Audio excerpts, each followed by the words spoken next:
Are we good? Okay, thanks everyone for coming. My name is Gordon Domowski, and I am the lead organizer for the Chicago Doctor Who meetup. I want to welcome all of you to the Timey Wimey Guide to Doctor Who. If you're expecting a very heavily agendaed discussion with bullet points and PowerPoints and visuals, I'm sorry, I'm going to have to disappoint you. I tend to do these panels here, I tend to run very loosely. If you want more information on Chicago Doctor Who Meetup, you can just head to chicagodoctorwhomeetup.com, but we also have a presence on Facebook, Twitter, Patreon, and we are on YouTube.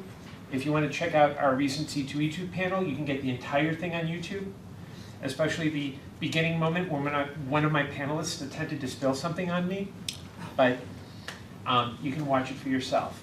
What I like to do when I start a panel like this is I'm going to ask everyone to raise their hand when I ask this question. I'm going to ask you who your first doctor was. I'll say the name, you raise your hand. If your question is, well, what if it's a multi-doctor story, flip a coin. Okay, how many of us? For Paul McGann, Big Finish counts. Yes, Paul McGann, Big Finish counts. Let's double down. Paul McGann and Colin Baker.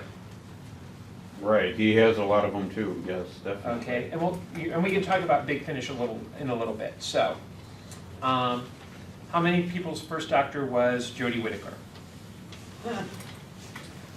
Peter Capaldi, Matt Smith, David Tennant, Christopher Eccleston, Paul McGann, including Big Finish, Sylvester McCoy, Colin Baker, including Big Finish. What? I'll get to Tom. So Colin Baker, that always happens, don't worry. Peter Davison, Tom Baker. Okay, so yeah, my first doctor. John Pertwee. You know, phasers aren't allowed in Oaklawn Library. I don't know if you were told that, but no weapons are allowed. Oh, I'm a captain, so it's okay. Yeah, but the library's Starfleet. Patrick Troughton. Thanks for playing. William Hartnell. Okay, and then just for bonus points, has anyone ever seen the Peter Cushing Dalek movies? Oh, yes. Okay, so let me just, what I usually do is kick off with, what is it that you like about Doctor Who? What is it about the show that draws you to it? Why do you keep watching? It's eclectic nature. It's not only is it like space opera, but you also have time travel, and you also have fantasy, and you get all that in one show with Doctor Who. Okay. I'd say the exploration concept of it, where it's just always learning new stuff about new places, new peoples, the idea that everything they meet isn't always humanoid or the way we think of what aliens or other beings should be. I think it's the notion, to a certain extent, that he doesn't use conventional weapons. Right. And there's a certain pacifist aspect, but it's in conflict with, especially some of the later David Tennant, Matt Smith type stuff.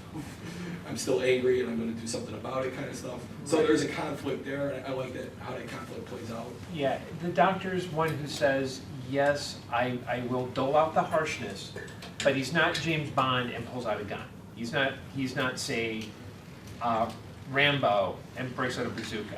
He tends to use his thoughts, his thinking, and his brains, Right. rather than violence. Although John Pertwee could whomp a guy. Right. Violence happens sometimes. Yes, But right. There are some incarnations you definitely don't want to make mad, like the David Tennant incarnation. yeah. Right. Hey, It's campy too. There's always underlying jokes, tap jokes, layers. yeah, And he winds up with a philosophy at the end. yeah. There's a wit about the show. Right.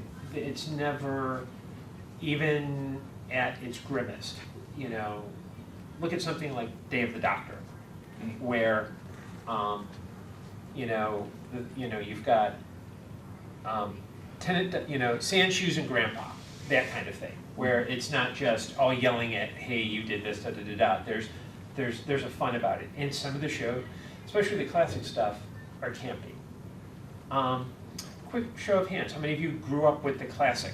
Start off with the classic first of all. Channel 11. Yep.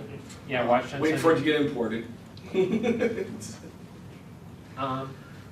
And then kind of, for those who started with the new, did you ever start working your way back to the classic, or did you just kind of stick with the new stuff?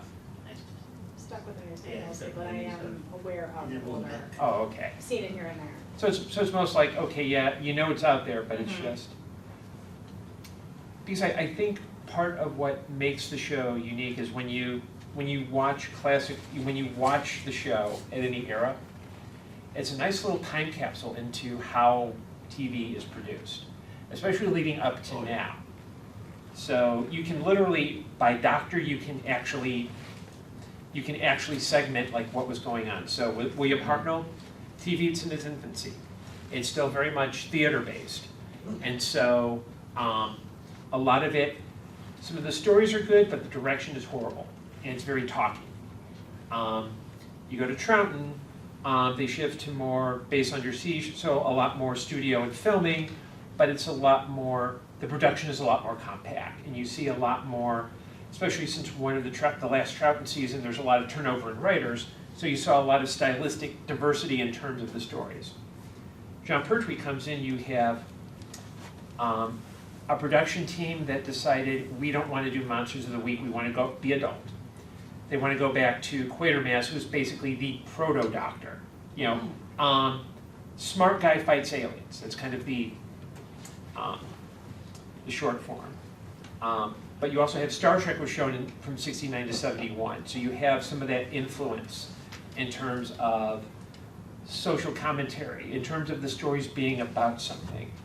So you go to Baker, Tom Baker, where that you actually have a couple of little periods where Philip Hinchcliffe, early Tom Baker is, we know how to make this now, let's pull some of these other stories and this literature to influence it. The Graham Williams era is, there are strikes, we've got to get this done, it's, our budget's being decreased, and we just got to do it.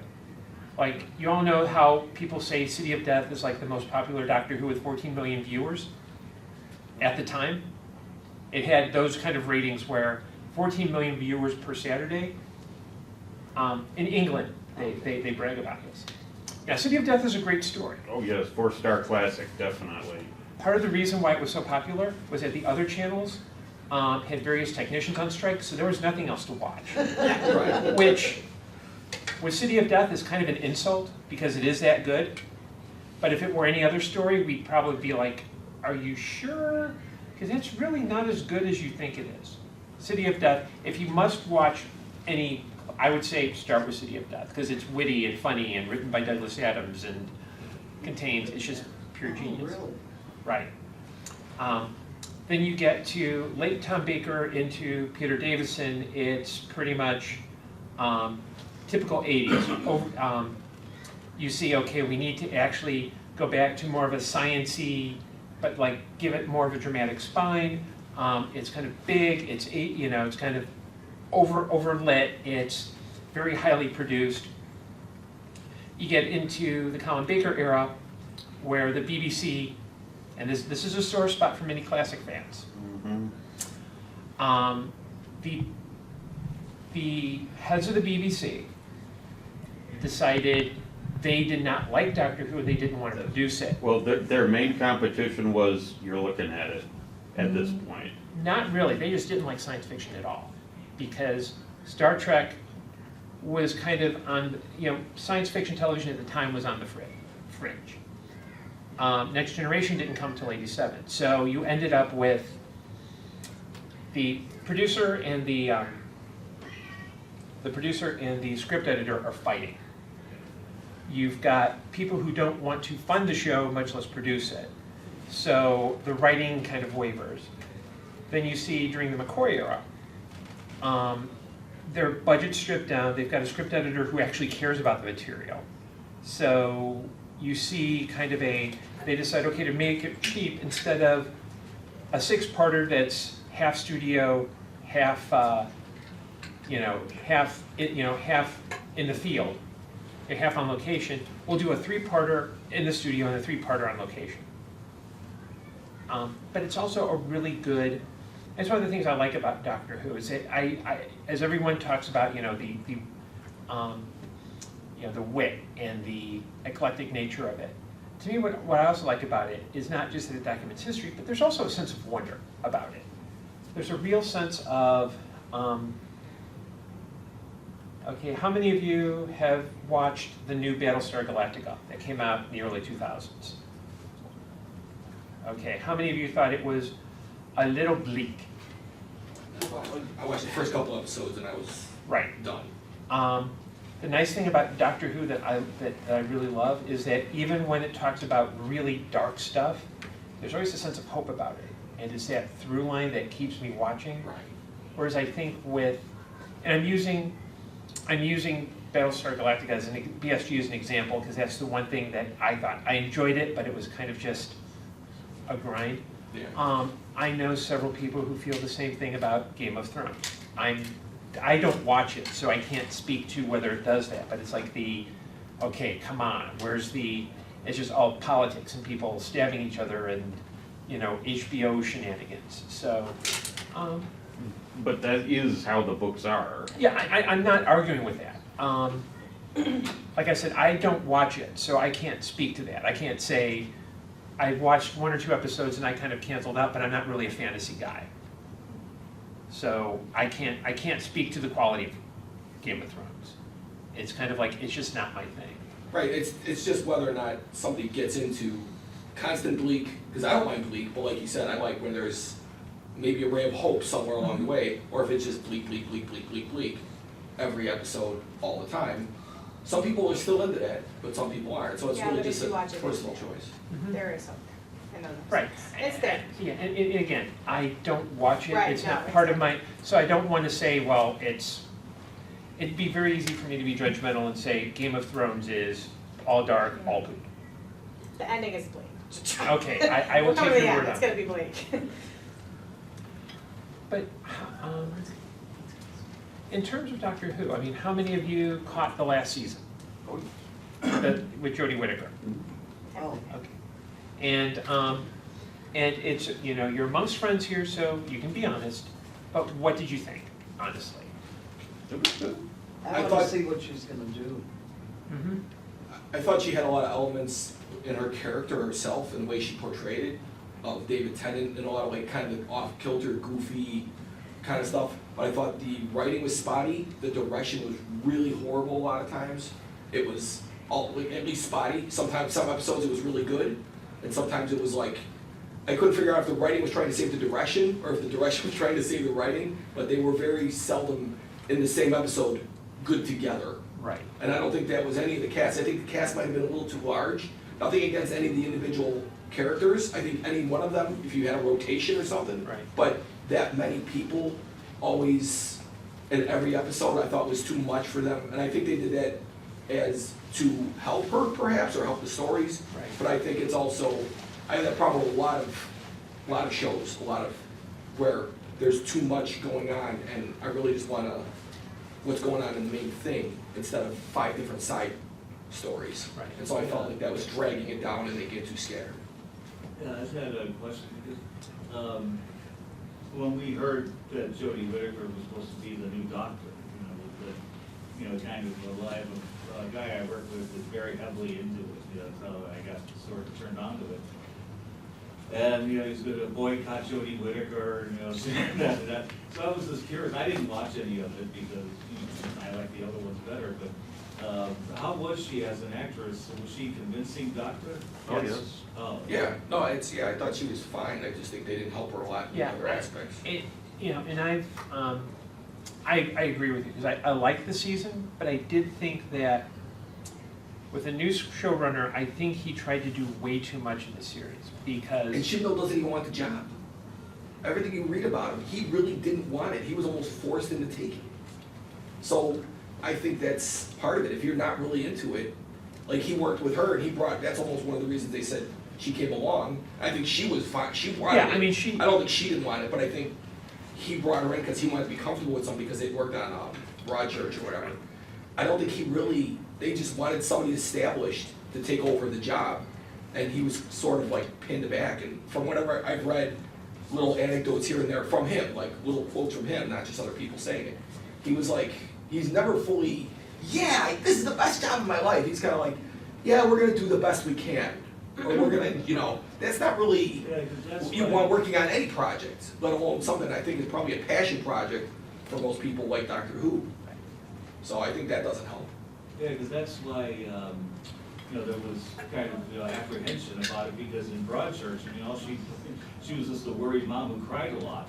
Yeah, but that's why You know, they're she's like, actors. well, how can that be a doctor, so my friend at work went into it, very bravely. I blew it off just to hear about it later on, so that if I heard anything good about it, I'd give it a chance, but I didn't. well, it also depends on who you talk to, because I know there's a certain contingent of any fandom, whether it's Star Trek, Doctor Who, that says, and Doctor Who has a history of, the person who's a showrunner should be fired, he did a poor job, you should not watch it, boycott it.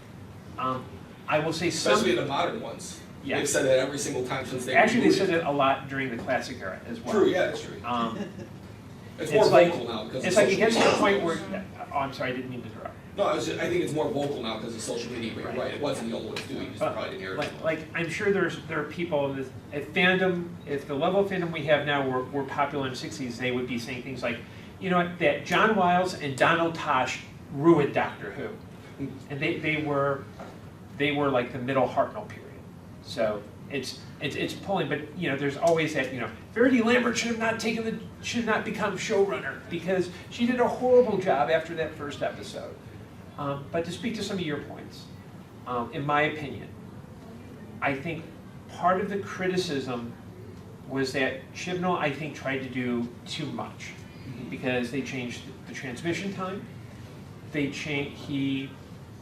I think he brought in an American writing room style to the Who. At least he was talking about doing that. I don't know if that actually, they changed the music, they changed how they filmed it, because before it was digital video, and now it was, which explains some of the direction choices. And I do think a lot of what I found was that, for me, the better scripts were the ones he did not write. Yes, completely agree. Everything he didn't touch, at least as far as scripts, all those chances that other people were taking Right. were far more.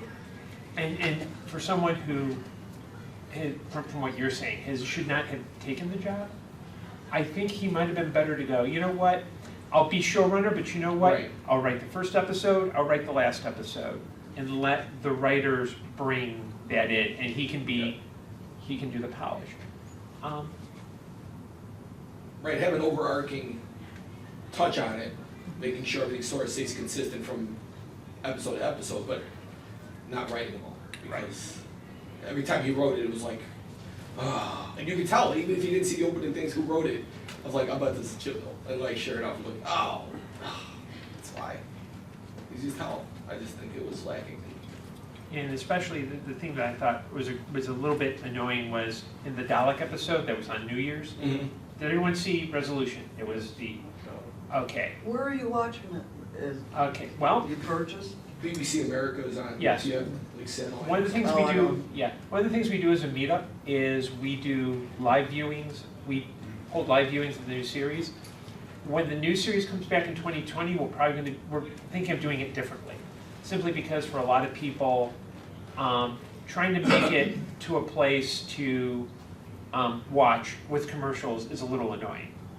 What we'll probably end up doing is buying like the series, the season, and every week, if it's shown on like say Sunday, we'll plan to do it the following Saturday and make it more of a social, interactive, talking thing rather than get together, order food, watch with commercials, and then have to go. But in the New Year's episode, it's basically the return of the Daleks. And the Doctor is in the TARDIS, and again, spoiler alert. And she decides to call unit. She's like, okay, Kate Stewart's got my back. We got to get this done. And she calls, and she basically gets an operator. Who's,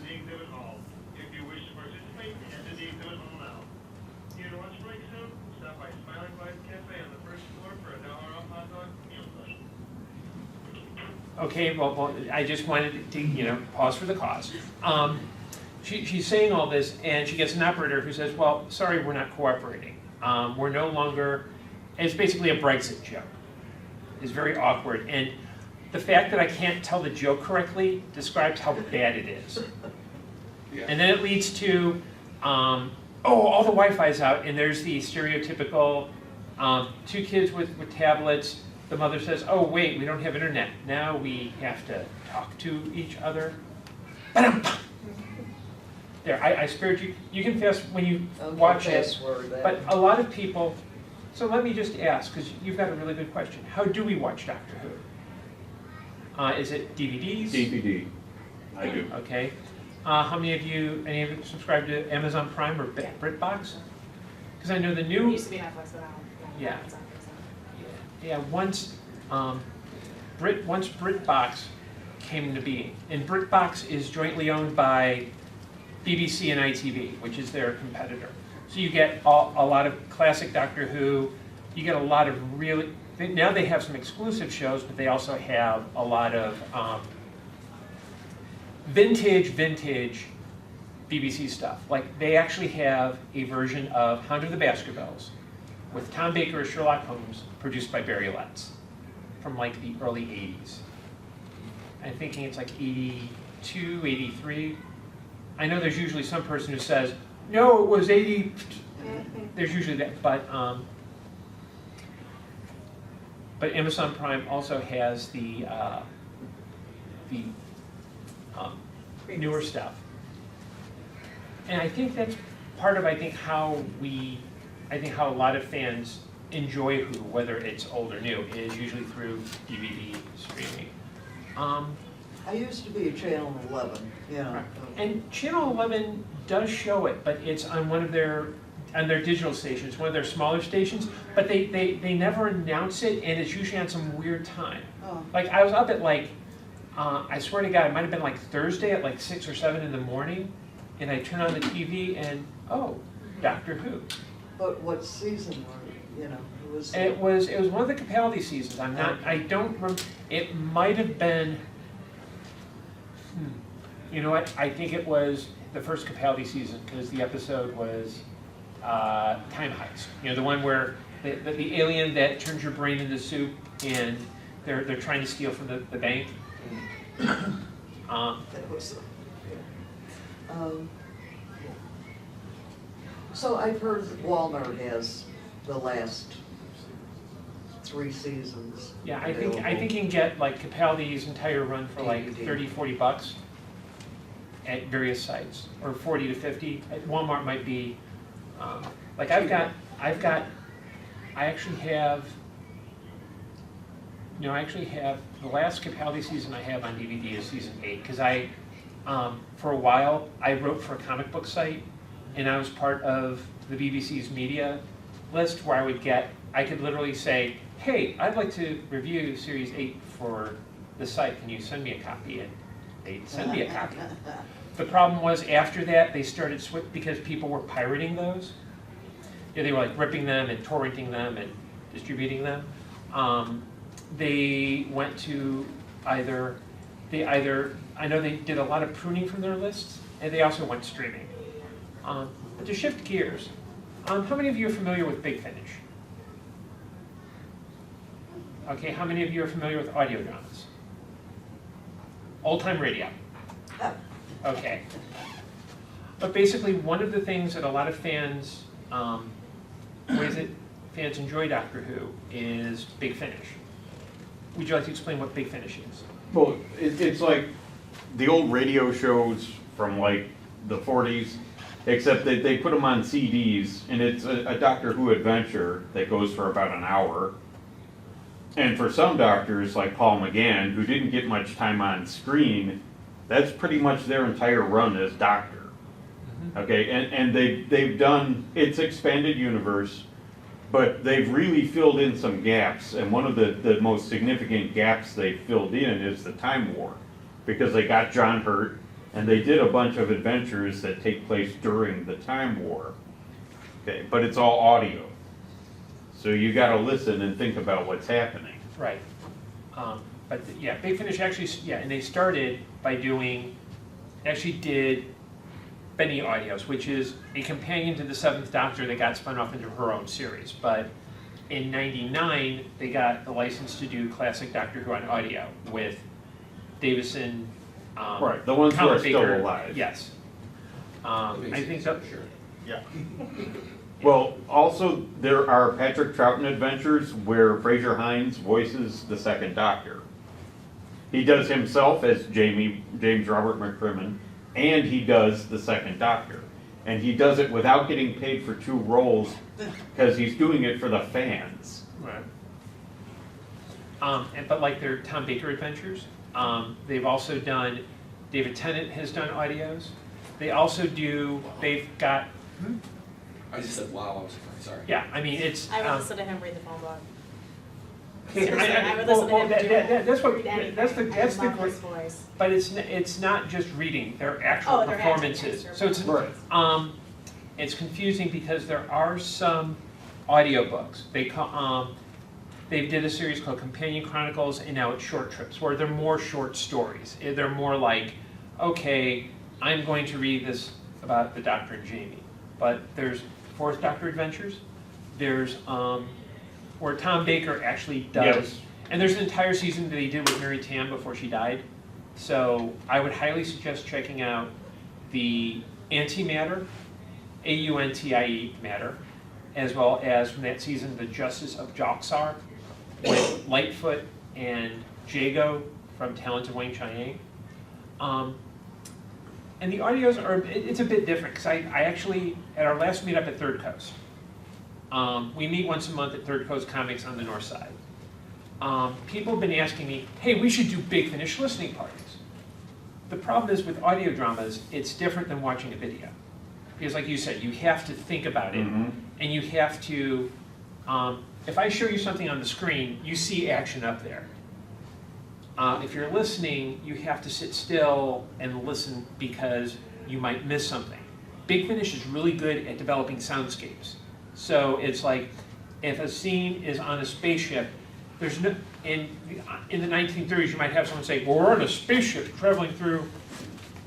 In the audios, you can actually think, oh yeah, this must be a spaceship because it sounds like a spaceship. So what I actually did was I pulled 2 like half-hour ones that were freebies, but I set up a series of, I also pulled some trailers so that people could listen and go, is this the kind of story you want to listen to? And a lot of people remark that the hard part about listening to audios is that you're not really seeing anything. You have to really kind of, you have to, but the other thing they said was that there needed to be breaks because you can't just sit and listen for 2 hours. You kind of have to go back and forth. But one of the nice things that Big Finish has done is they were one of the really key instigators of keeping the franchise alive before the revival. Because then after that, Paul McGann, who had done the TV movie, which, if you ever get a chance to watch it, do so, but don't expect anything brilliant. I think Paul McGann was better served by Big Finish than he was at TV. Oh, movie. yeah. Although to be fair to him, we'll never know. Like if he'd gotten to do 2 seasons, he might have grown into the role and been great. It's not, We just let me don't maybe know. rephrase that. It's not because of his talent. You know how you talked about the scripts were kind of bad with Chibnall? Right. The script in the TV movie is that bad. No, yeah, it was rough. Yes. But he does a really good job in his stories. Colin Baker, the 6th Doctor, who is underserved, a lot of his audios are you know, you can't go wrong, and luckily Big Finish, you can order the DVD. They also have digital downloads, and there's actually a smartphone app where if you order and you have the app on your phone, you can listen to them on your phone. The thing about getting Big Finish in terms of a CD disc is that like Barnes and Noble doesn't carry it. Right. So you have, the only place I know of around here that does is Alien Entertainment's main store in Lombard. Right, or you can order from BigFinish.com, because Big Finish is, not Big Finish, Alien Entertainment is like the official distributor of Big Finish in America, in North America. So if you order from Big Finish, they're gonna be the ones who send it out to you. So you don't have to worry about paying foreign postage. The other nice thing about Big Finish is that they have some like half-hour, they have some freebies. So if you look up Big Finish for free on Google, you create an account and you can download not just their podcast, but they have some. One up since I have a problem. And so, you know, so you can, you're able to enjoy, you're able to listen, you're able to get them very easily. You can try before you buy, is what I'm trying to say.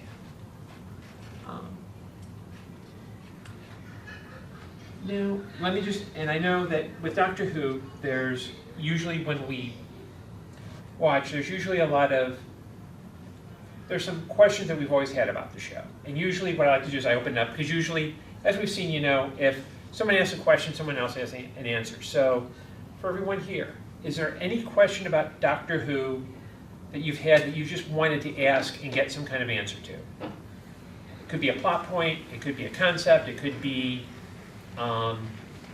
anything. So, questions? I was bothered for a long time by him continually saying he was the only Time Lord left when he wasn't the only Time Lord left. And at one point, I can't remember exactly the timeline, there's a lot of them merged in my brain now, but he'd said it even after he'd met the Master, who was also a Time Lord, and said it like 2 episodes, 3 episodes later. I'm like, again, and really that's more of the writing, obviously, but why would you say that? Like, you now know you're not the only one, and companions are like, oh, you're the only one, that's so sad. I'm like, I'm yelling at the screen, no, he's not, he's not the only one. And I just never understood why, Yeah, you know, especially that happened. Yeah, especially when in the Capaldi season, Missy says, well, I was on Earth for however long, Right, on watching Earth. this. Right. It's like, you would figure that, it's one thing for the Doctor to say, I think I'm the only one. I couldn't. But to say, I am the only one.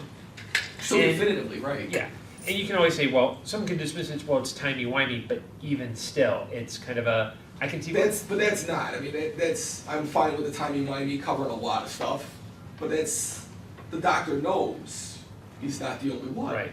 So like, why say that? So, I don't know. It's also one of those things where you gotta blame the writers. Like, the Right, idea yes. by having him being the only one makes a lot of sense for the Eccleston era, because they're Right. relaunching the show and you want to establish that he doesn't have anything else. He's the soul. But when you get to Tennant and Sim with the Master, okay, Right. okay, that Master dies, so it's one thing I feel alone, or I can't sense anyone, because you can Right. then hand wave it off. But I do. But then it's not, again, and it's like, well, and it makes sense like with Eccleston, because it kind of explains him being kind of surly, as, you know, like he's always short and kind of, you know, because he's pretty bitter. Right. You know, I get it, but then not so much later. Okay, anyone else? I have a question. You're using the term timey-wimey. I didn't watch the classic. Is that like always been a thing, or was that a new series? No, That that was was one of the- Timey-wimey actually shows up first in the new series. In the new Right. series, okay. Matt Smith uses like crazy. And it was Right. Dave Tennant that put it in, right? And Anything that Matt Smith can't explain, timey-wimey. Timey-wimey. Like, it doesn't matter, it's his cover. yeah, the old series had a very mixed approach to time travel. Very early on, it was you don't interfere in historical events. You don't try to change history. Right. But if you think about it, the Doctor's Everything always he's trying. doing is changing history. Right. The new series has kind of said, well, time can kind of be rewritten. You can actually do things. There are certain things you cannot change, but other Right, things there you was can change. 10 poles in history Right. that you can't alter, like, that's a fixed point in history, which even then was kind of like, it made sense, but at the same time, who's deciding which are the fixed points? Because some of the stuff they were fixing, changing in history is like, that seems like kind of major, like, kind of, you know, if you really think about it, like, even, stuff like, the one where it's Tennant and, Kylie Minogue or whatever in space. Like, what if that ship had all died? That's not a major thing? Like, that seems like it would have been a major thing either way. Like, almost every episode, not almost, but a fair amount of the episodes, it's kind of about halfway of whether or not, if you look at it from somebody else's perspective, that would be a major event or not. Right. Well, And maybe so- event in those people's lives that would change their futures. Right, but there's a lot affects of a lot stuff of other like the futures one with also. Capaldi with the 2 boxes. How's that not a major change, right? Like, remember the 2 boxes where the world will explode kind of thing, and he Yeah, does truth or his consequences. his great speech was one of the all-time best Doctor Who speech kind of things. But if that goes the other way, how's that not a major thing? That's like the most major. I'm like, you just that had to be. Are you fixing something that we didn't know about, or are you Both ready? fake. Right. So. It's hard too, because the way the new series has kind of hand-waved it is that the Doctor has an inherent sense of what a fixed point in history is. I think it's tough because when you look at, read a lot of contemporary ideas about physics and parallel universes, is that every decision breaks off into a parallel universe. So and the idea, Right. and what some fans have said is that when the Doctor goes back in history, he creates a parallel universe. Because there's the universe where he shows up and the universe where he doesn't show up. Right. And so, having fixed points help you establish that, okay, there are some things you can't change and some things you can. It's not often used consistently, That's but the biggest problem. it's a kind of Suits a the problem story. because it's What yeah. suits the story. Right, That's- right away with that a lot Yeah. easier. When you're doing a 30-year That long it's series, continuity. people are starting like, Then hey, it's a continuity issue. that didn't match up for here. and that's the And all other, they have to do is explain it. Like, they could say even, like, you just said, they hand wave it as saying, the Doctor knows there's fixed points.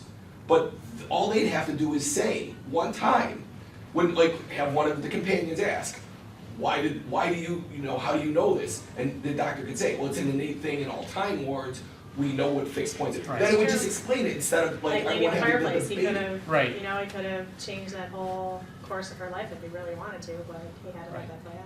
Right, and so if they just took that extra step, and it's really, again, it's just a failure of, I guess, writing and show running at the end of the day, because you're supposed to keep the continuity.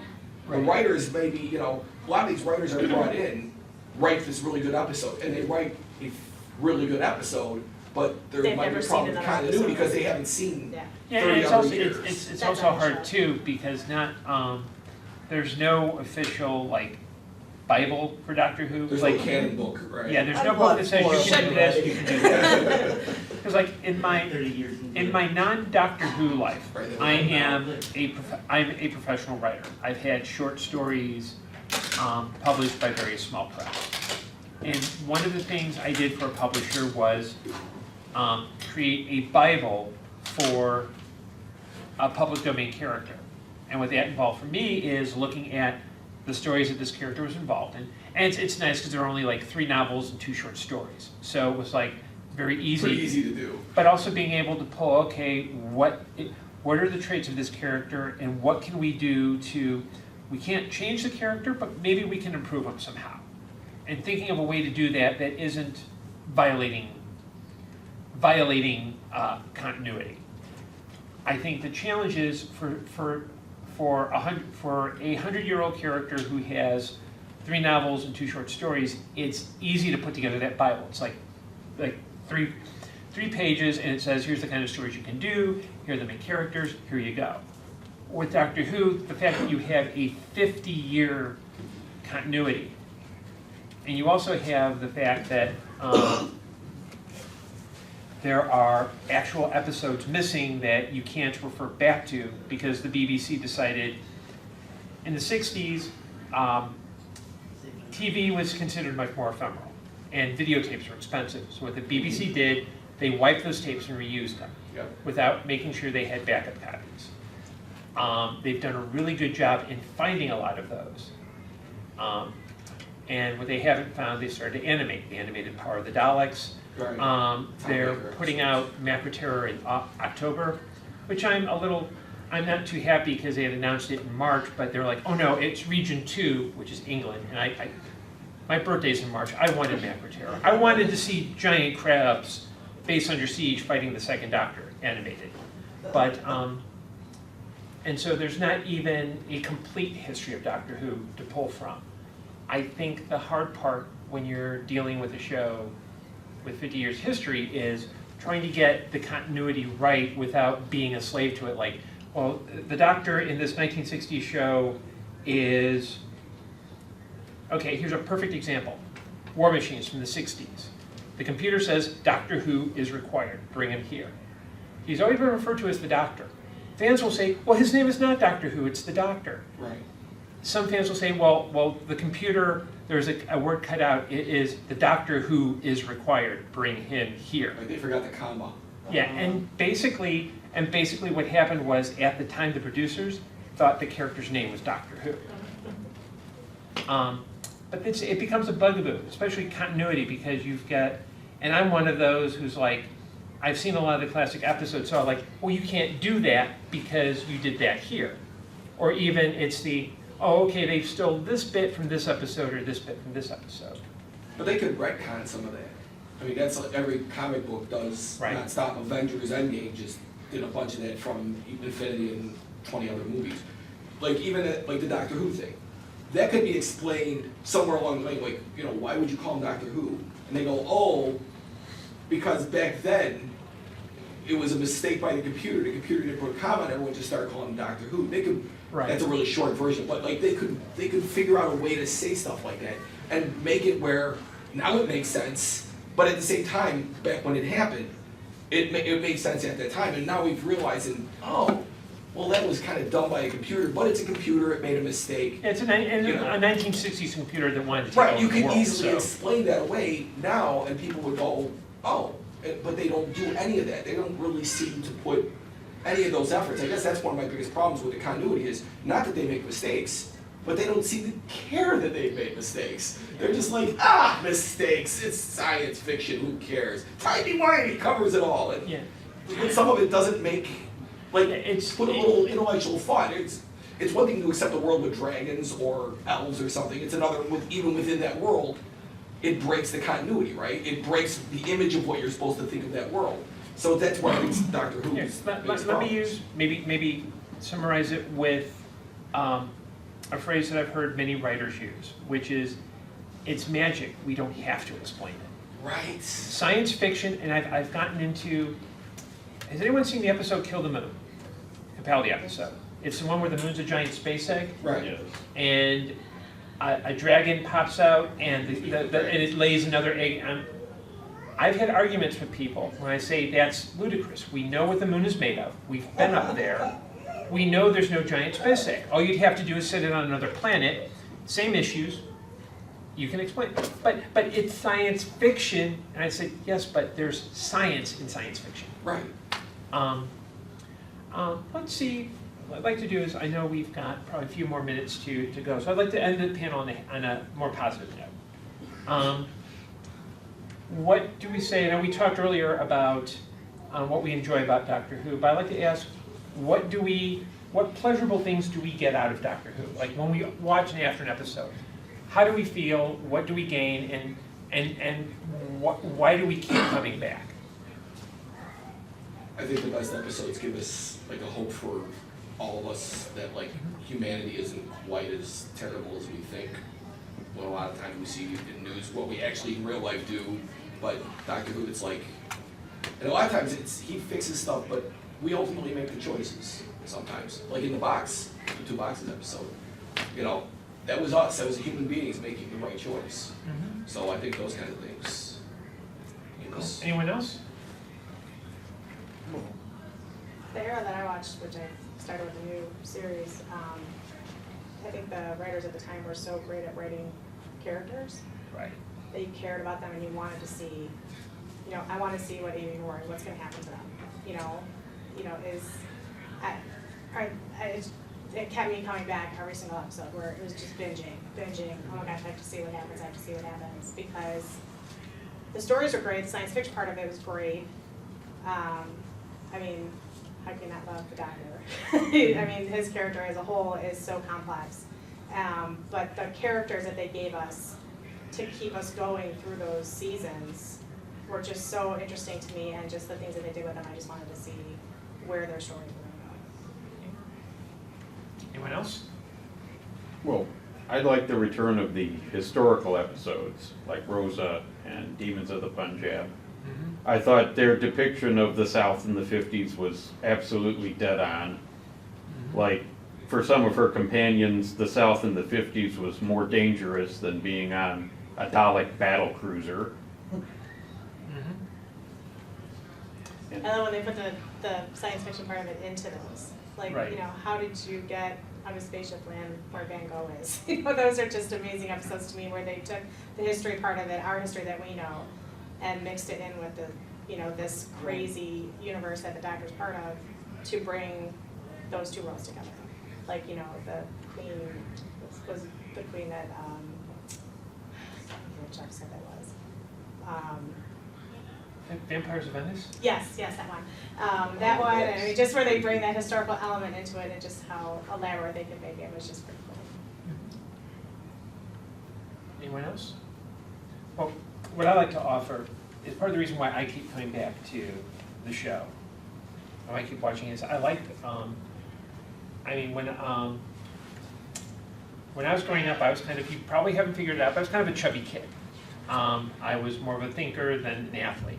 I was brains more than brawn. Like I could watch Star Trek, and I knew I could never be Captain Kirk because I was, pudgy and, but with the Doctor is a character, and I'm trying, now that we have a female Doctor, I want to avoid he and she, but the Doctor is a character who can think his way out of the situation.